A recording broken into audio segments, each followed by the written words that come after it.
6,7, Rádio Planalto AM também lá de Euclides da Cunha e a Farol FM 87,9. Vamos ao Brado Entrevista.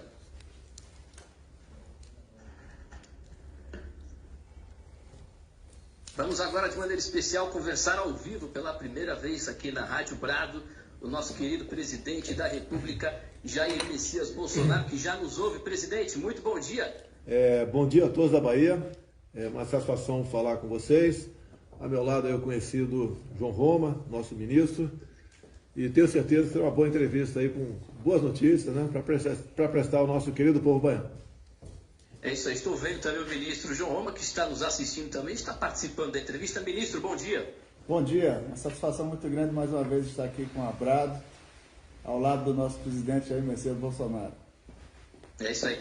Vamos começar o programa perguntando ao presidente, né? Não sei se ele já tem reparado, mas a Bahia tem um movimento crescente bolsonarista muito forte. No último dia 2 de julho nós vimos uma motociata incrível, mais de 40 mil motociclistas em Salvador, que é conhecida como a capital da esquerda, era conhecida. Eu gostaria de perguntar ao presidente, como é que ele vê essas manifestações grandiosas, manifestações de muita gente em prol do Brasil, do patriotismo, da liberdade, presidente? Bom dia. Bom dia. Realmente, em todo o Brasil tem esse movimento. Não é pelo Bolsonaro, é por nós, pelo trabalho, juntamente pela qualidade dos ministros que nós temos, que buscamos usar realmente os nossos recursos previstos em orçamento, a nossa liderança, para mudarmos o destino do Brasil. O Brasil sempre foi apegado, né, a grupos mais regionais, voltados para o populismo. E nós buscamos e sempre mostramos a verdade acima de tudo. Você pode ver, nesse movimento agora em Joinville, eu tive um encontro com empresários, com lideranças religiosas, sem contar com o povo, que eu estou o tempo todo na rua com esse povo.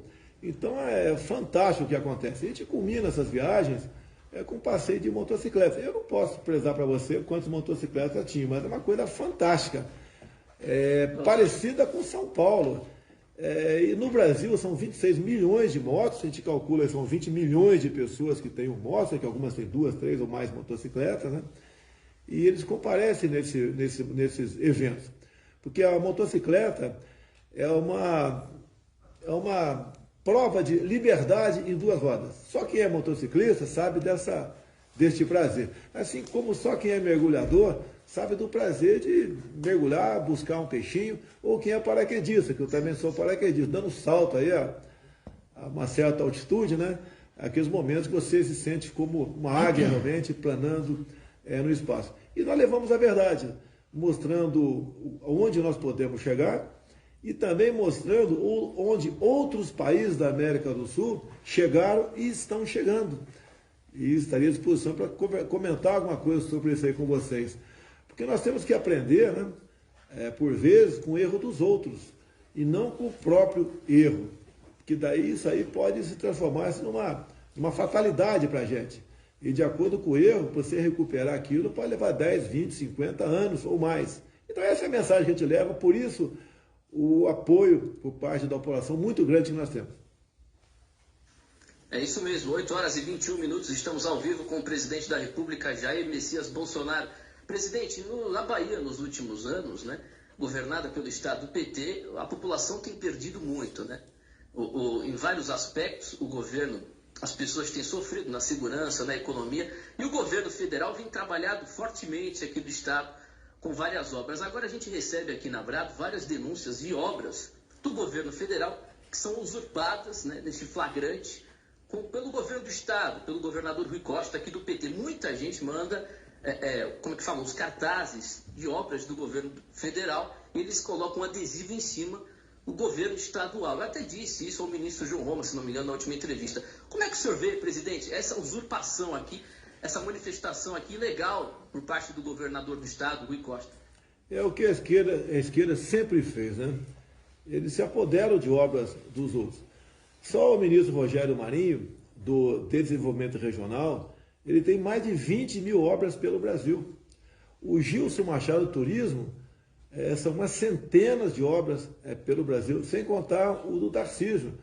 Agora, o que eles fazem? Como eles não têm o que apresentar, eles pegam e botam uma placa lá como se fosse deles. Isso é muito comum acontecer em conjuntos habitacionais, o programa Casa Verde e Amarela. Quantas vezes, né? A gente vai ao Pedro da Caixa, ele manda alguém da região dar uma olhada e está lá a placa, realmente é como se fosse obra deles. Essa é até a questão das Olimpíadas. Você vê o governador da Bahia, ele dizendo aí se a Bahia fosse um país, seria o 25º do mundo. Só que ele não investiu. Ele não investiu no Bolsa Atleta. Inclusive, presidente, ele requentou promessa. Porque na questão do boxe, por exemplo, ele disse agora que ia investir no centro do boxe. Só que isso já é uma promessa que tem mais de 4 anos, que ele disse que ia fazer, também não fez. No ano que vem já acaba o mandato de Rui Costa como governador na Bahia. E ele não cumpriu essa promessa e está requentando promessa. Outro dia, comentei aqui na Brado, inclusive, que ele disse que o senhor não tinha obra nova na Bahia. Eu disse nem é necessário, porque tem muita obra que não está concluída por décadas e que Bolsonaro está concluindo, como é o caso da duplicação da BR-101. Obras velhas, paradas, elas dão prejuízo ao Estado. Você tem que ter segurança, tem que fazer a manutenção do que já foi feito, então isso é prejuízo. Agora, obras acabadas, elas dão lucro.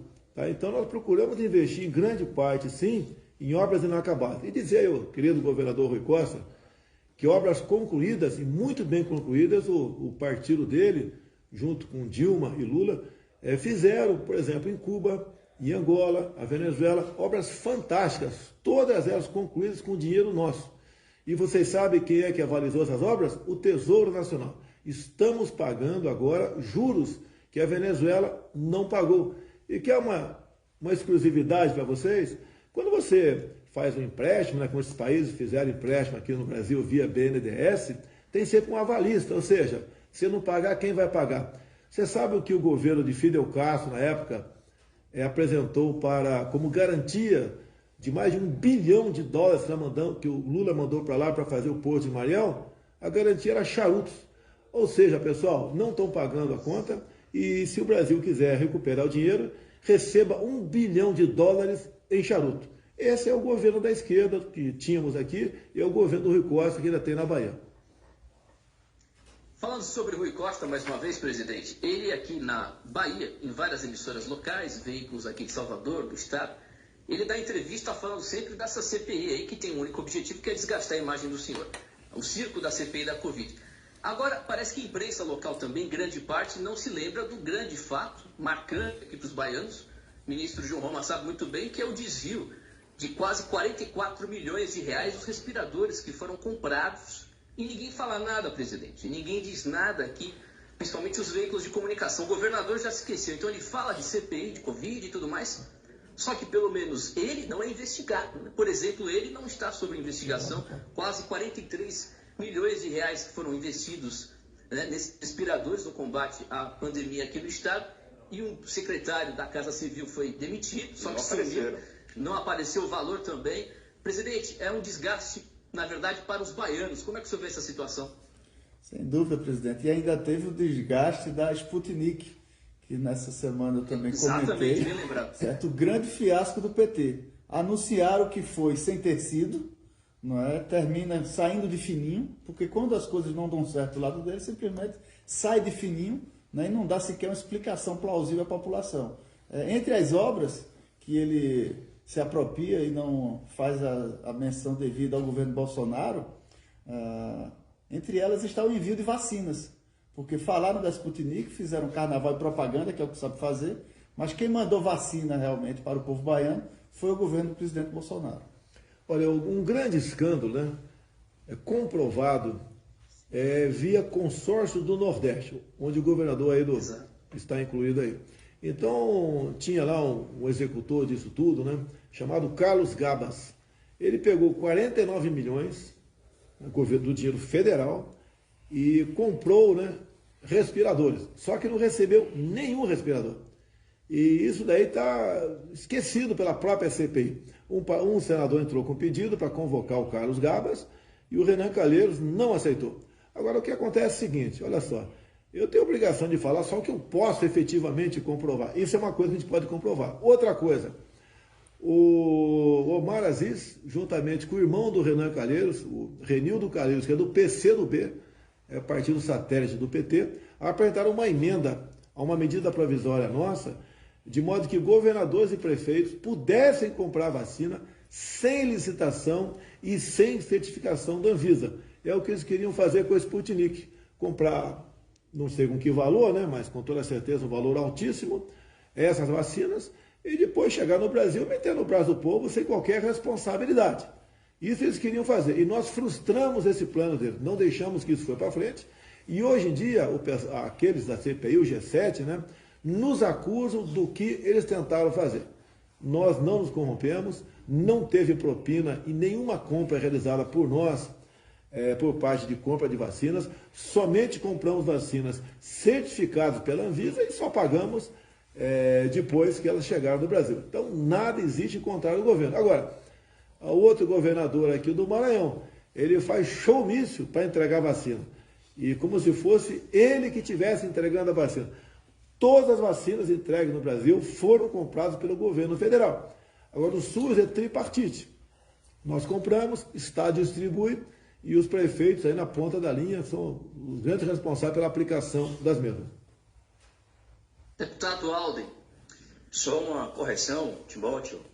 Primeiramente, minha continência regulamentar, 01, Fala, continência João Roma, satisfação enorme falar com os senhores.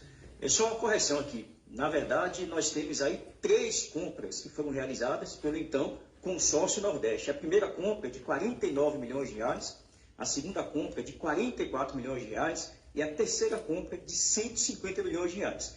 Todos esses montantes foram comprados com recursos antecipados e do governo federal. Inclusive, aqui no Estado, eu fui o único parlamentar estadual que fiz uma denúncia junto ao PGR, a PGR, ao Ministério Público Federal, inclusive o Ministério Público aqui do Estado e o Tribunal de Contas. E o Tribunal de Contas, inclusive, já está intimando, já havia intimado o secretário da Saúde, o Fábio Vilas Boas, para prestar esclarecimentos sobre o uso desses recursos. Então, só atualizando, são 243 milhões de reais, senhor presidente e senhor João Roma, que foram pagos antecipadamente com recursos do governo federal e até hoje não foram entregues. E o mais estranho é que grande parte da imprensa baiana não fala sobre isso.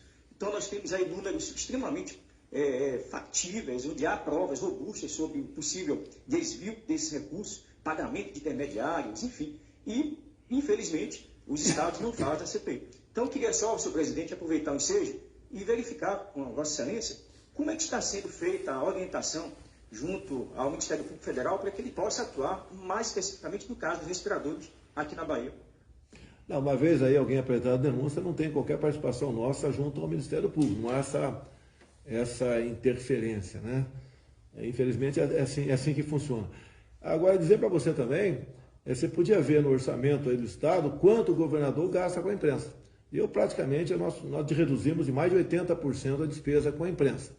E você, quem age gastando dinheiro com a grande mídia, né? Logicamente os seus escândalos são esquecidos. Isso pode estar acontecendo aí na Bahia. São 8h30, estamos ao vivo com o presidente da República, Jair Bolsonaro. Alexandre, aleluia. Senhor presidente, o prazer, ministro João Roma. É uma honra falar com Vossas Excelências. Presidente, voltando o assunto à Bahia, não tem como fugir, acho que Timóteo já, de certa forma, começou. Queria dar minha visão e fazer uma breve pergunta. A Bahia tem realmente talvez uma falsa impressão nacionalmente de que é um estado de esquerda. Por conta das últimas eleições, vimos o PT realmente ganhar as últimas eleições, mas eu penso que quem acha que o nosso povo é de esquerda não conhece o nosso povo e não caminha pelo nosso estado. O nosso povo preza pela família, nosso povo é empreendedor, gosta da liberdade, é um povo unido, um povo que não tem arestas entre rico, pobre, negros e brancos ou qualquer coisa insuflada por esse pessoal da esquerda, e é um povo que respeita, acima de tudo, o nosso Deus. São ideias que são defendidas pelo Senhor. E eu fico extremamente incomodado com o debate da Bahia, porque eu vejo que, na verdade, aqui os pingos não estão nos is. O que falta é clareza de ideias, é clareza de debate e o povo saber realmente quem é quem. Então, eu penso também que 22 teremos talvez uma grande oportunidade, uma oportunidade de ouro para o povo poder visualizar as coisas como elas são e poder defender os seus reais valores. Eu penso que a figura do presidente, simbolizando todos esses valores que eu falei agora há pouco, que são os valores genuinamente baianos, é uma oportunidade de ouro também para que o nosso Estado possa se libertar e ter realmente um candidato ou pelo menos algo que fuja dessa briga entre esquerda e mais esquerda que vem assolando o nosso Estado por muito tempo. Eu queria a opinião do senhor sobre a Bahia, o que o senhor acha da Bahia, e aqui falo como político, estou à disposição como soldado e sempre defendendo as nossas bandeiras. Uma honra, presidente. Luia, bom dia, abraço a você. Sabe que eu fui colega do teu pai por muito tempo dentro da Câmara e de vez em quando converso com ele. O que chega para nós realmente é que a Bahia é um estado de esquerda. Quem pensa diferente não tem futuro aí. Nós pensamos como você, porque nós temos que insistir e fazer cada vez mais chegar a nossa proposta a todos no Brasil. E a família é a célula da sociedade. Uma família destruída, isso é ruim para todo mundo. Não é só para a Bahia, não. É ruim para o Brasil. E a esquerda, nós sabemos que eles não prezam por qualquer valores da nossa sociedade. Você pode ver, a questão é muito falada, aí, até é chato de voltar a tocar no assunto, né? Ideologia de gênero.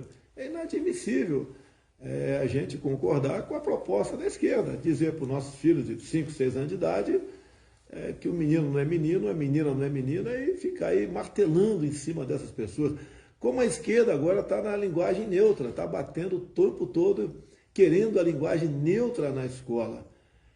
Isso é inadmissível. Já temos uma dificuldade enorme de aprender o próprio português aqui. Imagine aprender essas novas aberrações. O que a esquerda sempre prega também é que tudo tem que estar na mão do Estado. Você pode ver, eles nos chamam do que eles são. Eles chamam de fascista, é o que eles são.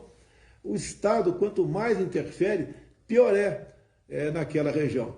Você pode ver, você pega o Estado do Maranhão, onde quem manda lá é o Partido Comunista do Brasil. Pegaram um Estado pobre, sim, pobre, com governos anteriores, mas conseguiram transformá-lo de modo que ficasse o povo mais pobre ainda. É um povo cada vez mais dependente de favores do Estado. O Estado tem que ajudar realmente quem tem necessidade. E o Estado tem que estimular e fazer com que cada um busque o seu próprio sustento. Você pode ver na Venezuela, essa política está bastante avançada lá. O salário mínimo da Venezuela está acima de $5 para quem tem emprego. Lá não tem mais animais de estimação. O povo comeu tudo. Porque lá atrás, o governo Chávez, a ditadura Chávez e Maduro, incentivaram cada vez mais pessoas viver de benefício do Estado. Quer dizer, sugaram tanto o Estado, né? E hoje em dia não tem mais nada a oferecer para a sua população, a não ser miséria e violência. A igualdade pela pobreza. A gente vê até pela quantidade de pessoas, né, as centenas, que diariamente chegam lá em Pacaraima, no estado de Roraima, fugindo daquela ditadura. Nós não podemos nos enveredar por esta linha. Você pode ver, o ano passado, se me permite alongar um pouquinho mais, tivemos problemas seríssimos com a pandemia, além das mortes, que a gente lamenta todas elas. Os governos, em especial da Bahia, fechou tudo, tá? Tirou o ganha-pão de milhões de pessoas que trabalhavam durante o dia para comer à noite e abandonaram essas pessoas, obrigando-as de forma truculenta a ficarem dentro de casa, através de medidas como lockdown, toque de recolher, confinamentos. Se não é o governo federal socorrer essa população com auxílio emergencial, a gente não sabe o que poderia ter acontecido com eles. O caos social que poderia ter sido implementado no Brasil.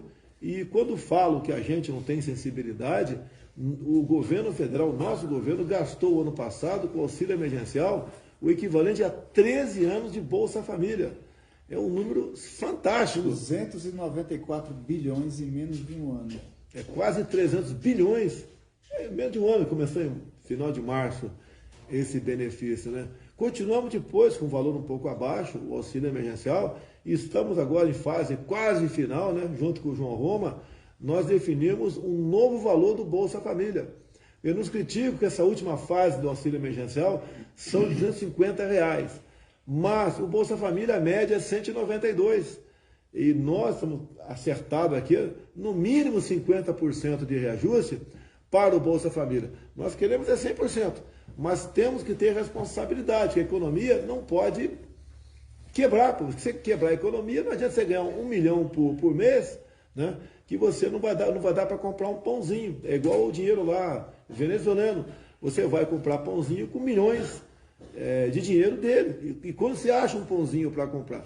Agora, os desafios são muitos. Lamentavelmente, o governador do seu estado, aí, Bahia, né, que é o estado do Brasil, levou à lona os mais pobres, aqueles que viviam da informalidade, que viviam de vender nas ruas seus objetos.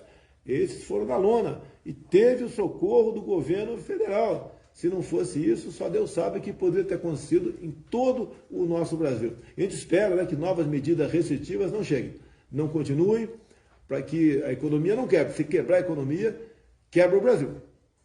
É isso aí, presidente. Além do lockdown aplicado pelo nosso governador do PT, ele aproveitou esse ano e aumentou o ICMS por 6 vezes, em 30% da gasolina. Então, para ver que... Enquanto o governo federal retira os impostos dos combustíveis, né, Alexandre? Na Bahia, é esse tipo de presente que se recebe do governo, aumentando os impostos na área de combustível. 6 vezes em um ano. Aleluia, fala-se muito, eu sei que está caro, o gás de cozinha. Lá na origem, o gás de cozinha custa, em média, R$45 o botijão. E chega na ponta da linha 100, 110. Agora, o que eu fiz no começo desse ano? Eu zerei os impostos federais do gás de cozinha. No gás de cozinha não tem mais imposto federal. Tem o imposto estadual, o ICMS. Se o governador pudesse fazer uma boa ação no Estado, ele podia seguir o exemplo do governo federal. Zerar o imposto estadual, que é o ICMS, no gás de cozinha. E não ficar fazendo demagogia, proselitismo ou mentindo para a população da Bahia, como se o responsável fosse eu. E mais ainda, o ICMS da gasolina também é mais do dobro do imposto federal. Perfeito, presidente. Queria só mais uma pergunta, não temos como sair desse tema, né? Vou falar do voto auditável e contagem pública de votos. Assisti calmamente aquela live do Pingo nos Is, né? E eu estudei depois os documentos, e não resta dúvida que temos uma eleição manipulável e manipulada, né, na minha visão. Nós temos o caso de Aparibé, que para mim é estarrecedor, uma fraude comprovada, né? Por menor que seja a cidade, o modo de operar, o método, para mim é o mesmo, seja a cidade de 15 mil habitantes ou 1 milhão, portanto, a gravidade passa a ser igual. E nós temos realmente todos esses escândalos, para mim, já são mais que motivo para uma grande reforma eleitoral. Enxergo também que, mais que necessário, a partir de tudo isso, talvez uma grande comunicação, inclusive internacional, porque é um escândalo internacional. O caso de Aparibé não pode, para mim, é crucial. E nós queríamos saber, e agora? Teremos dia 7 de setembro uma grande manifestação no Brasil todo, mas o povo vai fazer o quê? Porque realmente é algo que a gente fica se perguntando, estamos no caminho certo? Adianta? Faremos o quê? Qual será o próximo passo? Porque eu diria assim, é angustiante, é quase uma peça de ficção, é assustador. O presidente Arthur Lira confirmou que vai chamar para o plenário, não é, presidente? Vai, mas se não tiver uma negociação antes, um acordo, vai ser derrotada a proposta. Porque o ministro Barroso apavorou alguns parlamentares. E tem parlamentar que deve alguma coisa na Justiça, deve no Supremo, né?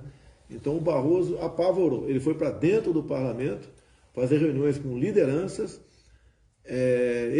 praticamente exigindo que o Congresso não aprovasse o voto impresso. Deixo bem claro que 3 outros momentos na história nós aprovamos o voto impresso aqui em Brasília. E a última questão foi em 2017, comigo. E foi quase unanimidade. Aprovamos. Depois o Supremo, sempre o Supremo, né, disse que era inconstitucional. Quer dizer, realmente não tem cabimento isso que o Supremo fez. Agora, deixar bem claro, quando você fala em Aperibé, é Rio de Janeiro, uma pequena cidade aqui do Rio de Janeiro. Quem disse que o pessoal invadiu lá e pode ter adulterado, né, alterado o placar de votação, foi o próprio TSE, não sei o que disse. Não foi ninguém que descobriu. O próprio TSE, o diretor de informática, assinou embaixo e disse que isso aconteceu. Agora, como você bem lembrou a questão daquela live, né, o Pingo nos Is, foi na última quinta-feira, o próprio TSE diz que um hacker ficou de abril a novembro de 2018 andando lá por dentro, né, dos computadores do TSE, inclusive tendo acesso ao código-fonte. Agora, que fique bem claro para a população, não é um hacker que resolveu passear por lá, olha, não tenho o que fazer, eu vou ficar passeando por aí. Isso daí, com toda certeza, não tenho prova, né, mas com toda certeza, é um hacker contratado com pessoas com dinheiro para ficar se movimentando, fazendo alterações dentro do TSE. Inclusive, esse hacker trabalhou à vontade por ocasião do primeiro turno e também por ocasião do segundo turno. Agora, quando, né, o hacker, isso aí é uma suposição, deixar bem claro, esse grupo de hackers, quando as eleições acabaram, o grupo que o contratou, e você deve saber quem é, não pagou esse serviço. O hacker resolveu denunciar. E quando ele denunciou, a ministra, presidente do TSE na época, Rosa Weber, resolveu fazer com que a Polícia Federal abrisse um inquérito. E a Polícia Federal começou a apurar. Quando a PF foi para dentro do TSE e falou o seguinte, eu quero os logs. O que é os logs? É um local, então, as digitais, né? Tudo armazenado que foi feito lá. Qual foi a resposta do TSE? Assinado pelo seu Janine, assinado por ele. Nós apagamos sem querer os logs. É uma prova inconteste de que essa pessoa foi para lá, manipulou números, e o que se chega aqui, agora fica a suposição, não posso afirmar também, que tinham acertado que esse hacker desviaria 12 milhões de votos meus. E como eu tive muito voto, não foi suficiente, né, ou não foram suficientes, 12 milhões de votos retirados de mim e passado para outro ou anulado. E daí, então, houve o fato, né, de eu ter ganho as eleições. Então, os hackers não foram pagos, porque quem contratou esses hackers, é uma suposição, deixar bem claro, quem contratou os hackers não conseguiu o seu intento, ou seja, eleger o poste por ocasião das eleições de 2018. E eles agora voltam com toda a carga, que se a gente entrar, conseguir fazer não precisa fazer nem perícia, né? Está comprovado. O TSE comprovou, o TSE assinou embaixo, apagou os rastros, apagou as digitais na cena do crime. Isso é mais do que suficiente para nós, sim, aprovarmos o voto impresso. E deixar bem claro quem está nos assistindo. Diferentemente do que o ministro Barroso disse, né, que o Barroso é um mentiroso, ele disse que é a volta do voto em papel. Não é a volta do voto em papel. Você vota como sempre votou aí na tua urna eletrônica, aparece na tela o nome do seu candidato e uma impressora ao lado escreve o nome do seu candidato. Se você concordar, olha, o que está na tela é o que está no papel. Você aperta o botão, o papel cai na urna. Não existe contato manual com o papel. E acabando as eleições, né, naquele mesmo domingo, à noite, você tem automaticamente a apuração das eleições, né, ali pela imprensa, pela televisão, e começa a contagem manual dos votos. É coisa simples. Muito simples. Isso chama-se contagem pública dos votos. E não podemos admitir que numa sala secreta, meia dúzia de servidores, um deles, o Janine, que agora saiu de lá, mas foi ser secretário especial do ministro Barroso, conte os votos e falar, o resultado é esse aqui. E ponto final. Não podemos admitir isso aí. Podemos ter problemas por ocasião das eleições de 22. E nós queremos o voto democrático, o voto transparente, o voto seguro. Apenas isso que nós todos, né, hoje em dia, mais da metade da população quer. E nós temos a obrigação de fazer com que tenhamos uma eleições sem dúvidas, sem surpresas, uma eleições limpas. É coisa que a esquerda não quer, que o PT não quer, PCdoB não quer, PSOL não quer, e alguns outros partidos também, aleluia, que no passado foram favoráveis e agora são contrários. Parece que o poder de persuasão, de intimidação do Barroso está fazendo a diferença dentro do parlamento brasileiro. São 8 horas e 47 minutos, estamos ao vivo com o presidente Jair Bolsonaro. Presidente, sobre o mesmo assunto, recebi informação que o Nizam Guanaz, ele já topou a trabalhar agora no TSE para fazer o marketing sobre, entre aspas, a lisura das eleições. Senhor presidente, o senhor já viu isso, essa notícia? O que o senhor acha? Eu vi na coluna do Cláudio Humberto, que é um jornalista sério, né? Pô, tá na cara que esse cara custa milhões de dólares o seu trabalho. Quer fazer de graça por patriotismo ou para fazer com que o voto não seja aprovado, né? E assim garante que nós não podemos investigar o que aconteceu não só nas eleições de 2018, bem como em anteriores.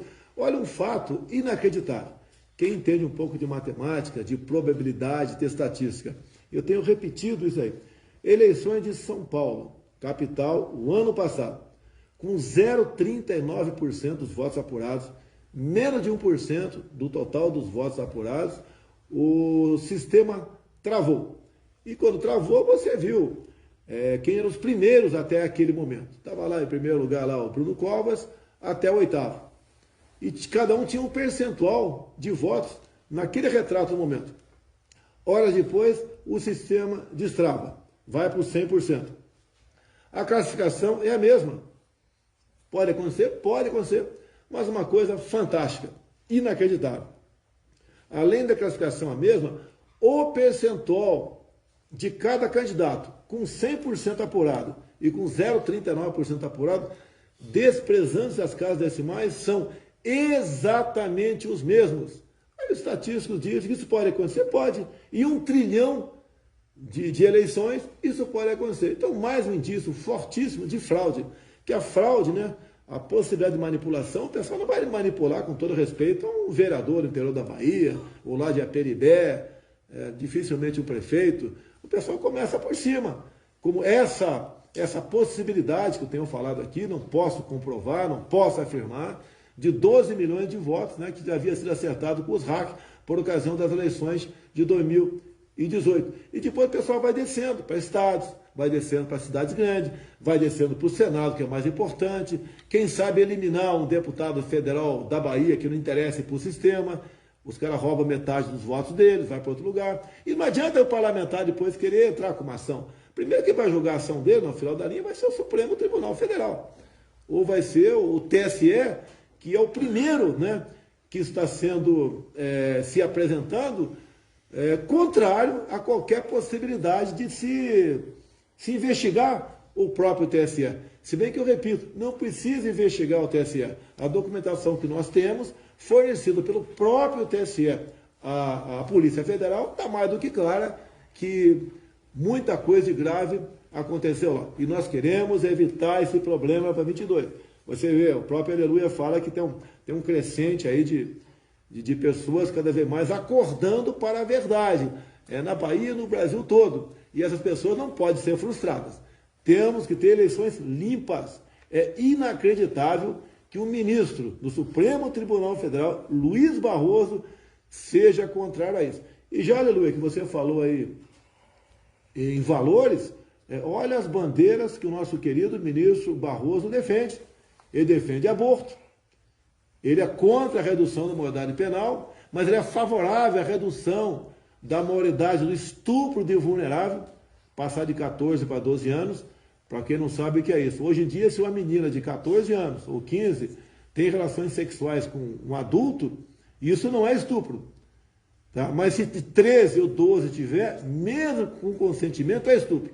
O Barroso quer reduzir para 12 anos essa idade. É inacreditável, é inadmissível isso daí. Esse é o ministro Barroso. É desarmamentista, ele é trotskista, ele é tudo o que não interessa para o Estado democrático. E costumo sempre dizer, né, vale para o Barroso agora, vale para muita gente. É muito fácil você ser comunista num país livre. Eu quero ver você ser livre num país comunista. Capitão Alden, Alexandre, quer comentar? Só terminando, presidente, exatamente isso, eu também penso igual, esses valores são completamente contra a nossa família, a família brasileira. E eu queria destacar uma posição do ministro Barroso. Ele tem uma frase que diz que o Supremo seria o editor, essa é a frase que ele utiliza, o editor da sociedade. E aí eu entro no tema das chamadas Big Techs, né, das empresas grandes de internet. E os conservadores têm cada vez mais sido censurados na internet. Meu receio é, lógico, como aqui é também uma plataforma conservadora, nós também trabalhamos, digamos assim, contra o sistema, né, midiático daqui da Bahia, enfim, e até do discurso nacional, da mídia nacional tradicional, é que essa censura chegue de maneira profunda no ano que vem, até de maneira próxima às eleições. Qual seria o caminho do Brasil para evitar essa censura desenfreada das Big Techs, das grandes empresas de internet? O que faríamos? Olha, obrigado pela pergunta. Até porque é um fenômeno mundial, né, acontecendo nos Estados Unidos. Então, aleluia, está amadurecendo, você agora deu checkmate em mim, né? Eu quero, a decisão minha, essa semana, até baseado na tua pergunta aí, nós enviamos um projeto bastante curtinho para dentro do parlamento, mais ou menos seguintes termos, né? Baseado aí em dispositivos do artigo 5º da Constituição, faz as garantias e direitos individuais. Um deles é a liberdade de expressão. Fazer com que qualquer matéria sua, de quem está nos ouvindo aqui, só possa ser retirado dessas páginas por decisão judicial. E ponto final. Que caso contrário vai acontecer exatamente o que nós vimos nos Estados Unidos, onde quem apoiava o Trump era censurado e quem não apoiava era exaltado. O mesmo já acontece aqui no Brasil. Não temos outra alternativa a não ser nos socorrermos do parlamento. Eu espero que o parlamento aqui entenda essa questão. Obviamente que os partidos de esquerda vão ser contrários, que eles podem escrever, falar a maior barbaridade do mundo, nos Facebook, no Instagram, seja onde for. Não tem problema nenhum. Mas você falar que algo qualquer, né, defendendo seu ponto de vista, defendendo a família, defendendo o voto auditável, né, fazendo críticas justas a autoridades do Supremo, por exemplo, você tem sua página bloqueada, retirada do ar, e ainda vai ser incluído no inquérito de fake news. Quem sabe sofrer uma busca e apreensão na tua casa, quem sabe até mesmo uma prisão. Lamentável. 8 horas e 55 minutos, estamos ao vivo com o presidente Jair Bolsonaro, Capitão Alden. Senhor presidente, voltando a falar aqui um pouquinho de Bahia e de uma pauta aqui que é muito importante. Tenho recebido aqui muitas mensagens a respeito disso, eu não posso me furtar. A pauta desarmamentista no Brasil. Né? Infelizmente, a esquerda tem batido muito nisso, tentado desarmar o Brasil. O senhor mesmo disse, um povo escravizado, ele é muito mais facilmente escravizado, principalmente sem armas. O senhor defende isso com unhas e dentes, e nós devemos também defender não apenas a questão das armas, como diz o Marcos Coron, mas é uma briga por liberdade, não apenas sobre armas. Não é sobre armas, mas sim sobre liberdade. Então, eu queria até, inclusive, reforçar aqui essa nossa luta, essa nossa bandeira. Com relação à parte armamentista, aqui no estado da Bahia, ele é o estado que apresenta o maior índice de CMS do Brasil, que são 40%, que é cobrado aqui em relação à compra de armas. E o pessoal armamentista, e especialmente os CACs, tem me pedido aqui, senhor presidente, para alertar Vossa Excelência de que o sistema SIS-GICORP, que é o sistema informatizado da SFPC, tem o tempo inteiro demonstrado instabilidade, tem dificultado, inclusive, o acesso dos CACs à confecção dos CRs, à liberação da compra de armas, enfim, tem sido uma verdadeira luta aqui no Estado com relação a isso, principalmente porque, por conta da discricionariedade por parte da Polícia Federal, de delegados da Polícia Federal, que dizem sim ou não de uma forma muito própria e discriminatória, muitas vezes, discricionária. Então, eu queria saber do senhor presidente se já existe um projeto para ser encaminhado ao Congresso, além de uma medida provisória, versando sobre a limitação dessa discricionariedade por parte do delegado da Polícia Federal e conceder o porte de armas, inclusive aqueles CACs que já têm esse porte, esse direito já há mais de 5 anos. E eu tenho recebido aqui muitas críticas de pessoas que têm esse registro há mais de 10 anos e quando foi renovar agora, a PF deferiu. E somente uma outra pergunta, senhor presidente, com relação ao habite seguro. Eu fiquei muito feliz quando, na época do ministro André Mendonça, eu fiz uma visita ao ministro André Mendonça, solicitando, indicando a criação de um programa federal de habitação. E aí veio depois o habite seguro. Fiquei muito feliz na aceitar essa proposição. Sou muito sensível, acatou e enviou para o Ministério, o ministro Guedes e os demais ministérios para ver a viabilidade de implantação do habite seguro. Então, eu tenho recebido muita pergunta com relação ao habite seguro, se vai de fato efetivar esse programa, o que está faltando para se concretizar esse programa. O habite seguro deve sair essa semana. É para os profissionais da segurança pública esse projeto. E, pelo que tudo indica, né, esse empréstimo para comprar a casa própria dele, a taxa de juros lá embaixo e equivale, em média, a metade do que é o aluguel daquele imóvel. Então, é um grande negócio, realmente, para a segurança pública e para nós brasileiros como um todo, porque o policial, civil, militar, ele trabalhando aí com mais tranquilidade, ele produz mais para a sociedade. A questão de armas. O Congresso, fiquei lá 28 anos, sempre dominado pela esquerda, né? Uma esquerda barulhenta, muitas vezes. O clima, é difícil você aprovar alguma coisa lá. Então, o que nós fizemos com a lei que nós temos, com o Estatuto de Armamento, que foi feito um referendo em 2005, nós ganhamos, mas o governo da esquerda dificultou mais ainda a aquisição de arma de fogo. Tudo que eu pude fazer por decreto presidencial eu fiz, bem como por parte do Ministério da Justiça, da Defesa, por portaria, nós fizemos. Agora, na ponta da linha, por vezes, nós encontramos pessoas que resolvem fazer valer a sua ideia, ignora essas documentações, né, essa legislação abaixo da lei, para perseguir as pessoas. O que eu preciso de vocês?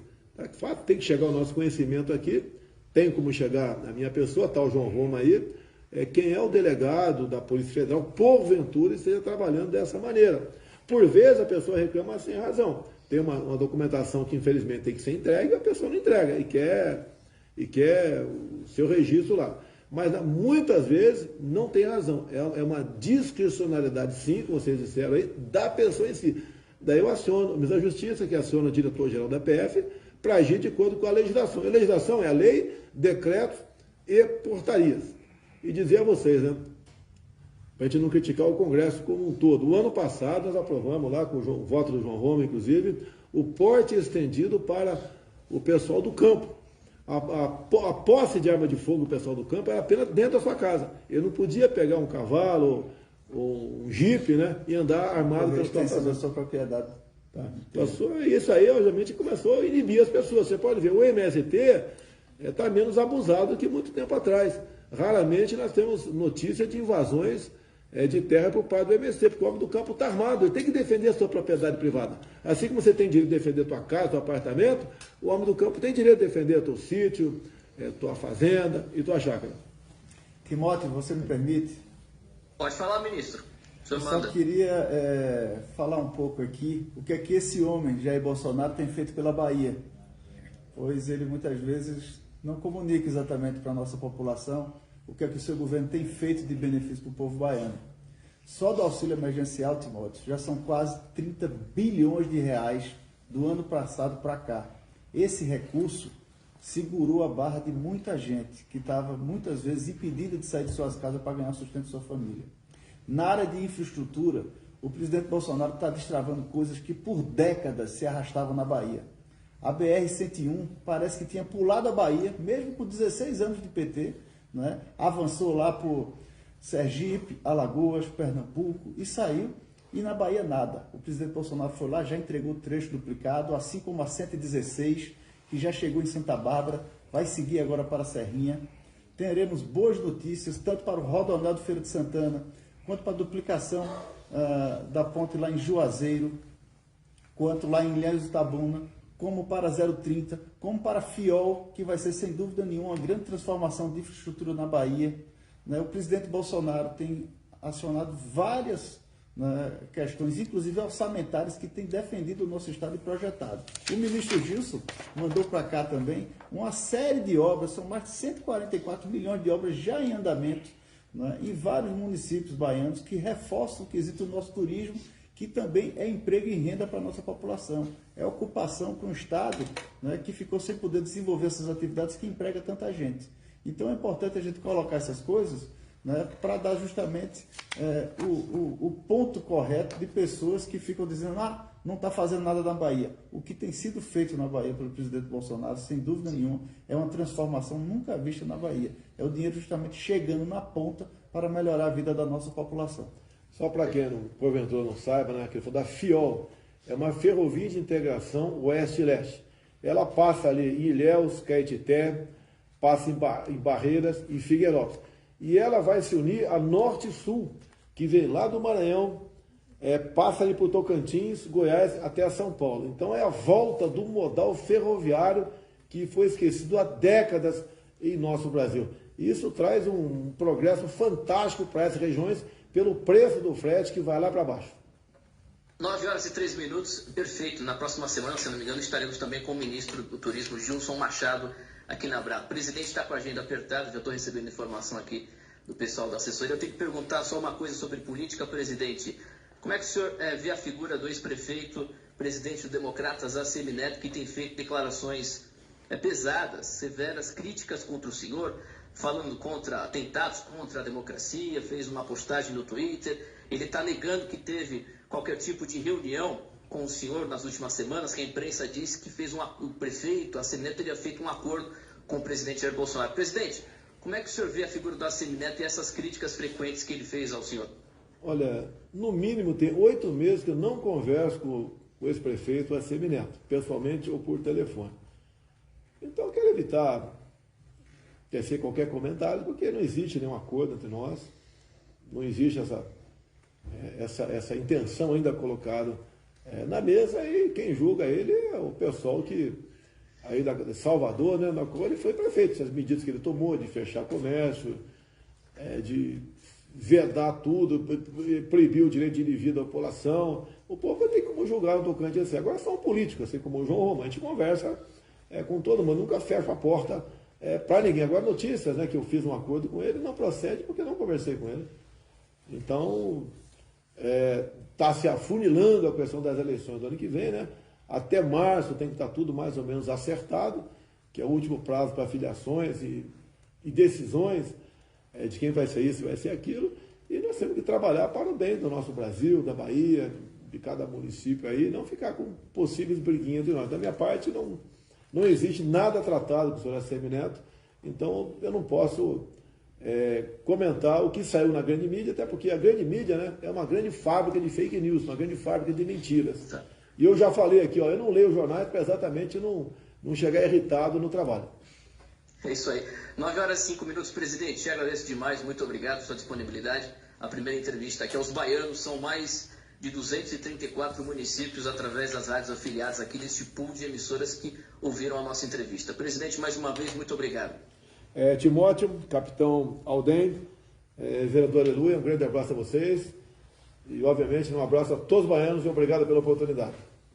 Muito obrigado, presidente. Também um abraço ao querido ministro João Roma, possível candidato ao governo do estado da Bahia também. Né? Não falamos sobre isso. Um grande abraço. Deus abençoe vocês. Um abraço, presidente. Um abraço, ministro. Um abraço, Uma presidente. honra enorme, presidente, falar contigo. Satisfação na continência regulamentar os dois. Até a próxima, se Deus quiser. Tchau.